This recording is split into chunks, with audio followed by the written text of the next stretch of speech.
तू करता तू भया, तुझ में रही न हूँ। बारी फेरी बल गई, जित देखूं तित तू। अर्थात जीवात्मा कह रही है कि तू है करते करते मेरा अहंकार समाप्त हो गया। इस तरह भगवान पर न्यौछावर होते होते मैं पूर्णतया समर्पित हो गई।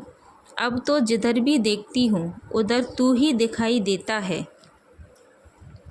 मेरा मुझ में कुछ नहीं, जो कुछ है सो तेरा।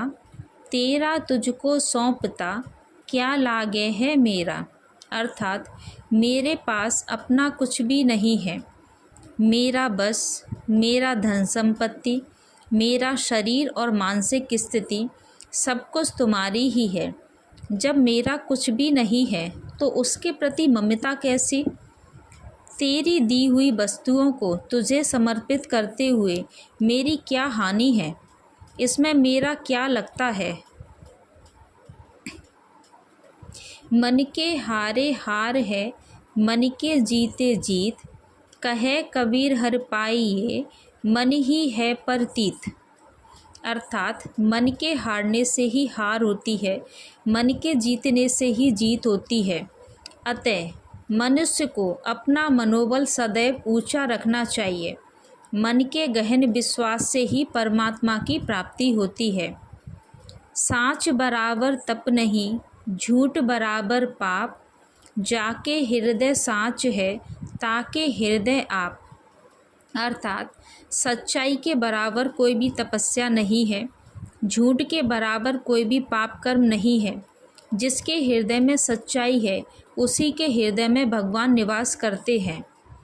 प्रेमी ढूंढत मैं फिरूं, प्रेमी मिले न कोय।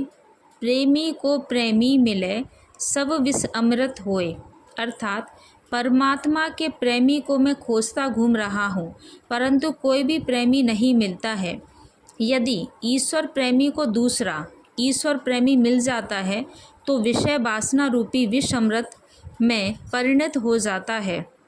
जिस मरने थे जग डरे, सो मेरे आनंद। कब मरी हूँ कब देखी हूँ, पूरन परमानंद। अर्थात जिस मरण से संसार डरता है वह मेरे लिए आनंद है। कब मरूंगा और कब पूर्ण परमात्मा स्वरूप ईश्वर का दर्शन करूंगा। देह त्याग के बाद ही ईश्वर का साक्षात्कार होगा। घट का अंतराल हट जाएगा और अंशी में अंश मिल जाएगा। कबीर माया पापणी, हरिसु करे हराम। मुख करयाली कुमित की, करण न देही राम। अर्थात यह माया बड़ी पापिनी है। यह प्राणियों को परमात्मा से विमुख कर देती है तथा उनके मुख पर दुर्बुद्धि की कुंडी लगा देती है और राम नाम का जप नहीं करने देती।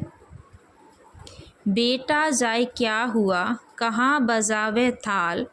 आवन जावन है रहा, ज्यों कीड़ी का नाल। अर्थात बेटा पैदा होने पर हे प्राणी, थाली बजाकर इतनी प्रसन्नता क्यों प्रकट करते हो। जीव तो 84 लाख योनियों में वैसे ही आता जाता रहता है जैसे जल से युक्त नाले में कीड़े आते जाते रहते हैं। कबीर कुत्ता राम का, मुतिया मेरा नाम। गले राम की जेवड़ी, जित खींचे तित जाऊं। अर्थात कबीरदास जी कहते हैं कि मैं तो राम का कुत्ता हूँ और नाम मेरा मुतिया है। मेरे गले में राम की जंजीर पड़ी हुई है, मैं उधर ही चला जाऊंगा जिधर वो ले जाता है। प्रेम के ऐसे बंधन से मौज ही मौज है। काबा फिर काशी भया, राम भया रहीम। मोट चून मैदा भया, बैठ कबीर जीम। सांप्रदायिक सद्भावना के कारण कबीरदास जी के लिए काबा काशी में ही परिणत हो गया। भेद का मोटा चून या मोट का चून अभेद को मैदा बन गया। कबीर उसी को जीम रहा है। चाकी चलती देख के, दिया कबीर रोए। दोह पाटन के भीतर आए के, सालिम बचा न कोय। अर्थात कबीरदास जी कह रहे हैं कि काल की चक्की के चलते देखकर कबीर को रुलाई आ जाती है। आकाश और धरती के दो पार्टों के बीच में कोई भी सुरक्षित नहीं बचा है। हम भी पावन पूजते होते रन के रोज, सतगुरु की कृपा भई डरिया सिर पर बोझ। कबीरदास जी कहते हैं कि यदि सतगुरु की कृपा न हुई होती तो मैं भी पत्थर की पूजा करता, और जैसे जंगल में नीलगाय भटकती है वैसे मैं ही व्रत तीर्थों में भटकता फिरता। सद्गुरु की कृपा से ही मेरे सिर के आडंबरों का बोझ उतर गया। सब जग सूता नींद भरी, संत न आवे नींद, काल खड़ा के सिर ऊपर ज्यों तोरण आया बींद। अर्थात सारा संसार नींद में सो रहा है किंतु संत लोग जागृत हैं, उन्हें काल का भय नहीं है। काल यद्यपि सिर के ऊपर खड़ा है किंतु संत को हर्ष है कि तोरण में दूल्हा खड़ा है, वह शीघ्र जीवात्मा रूपी दुल्हन को उसके असली घर ले जाएगा।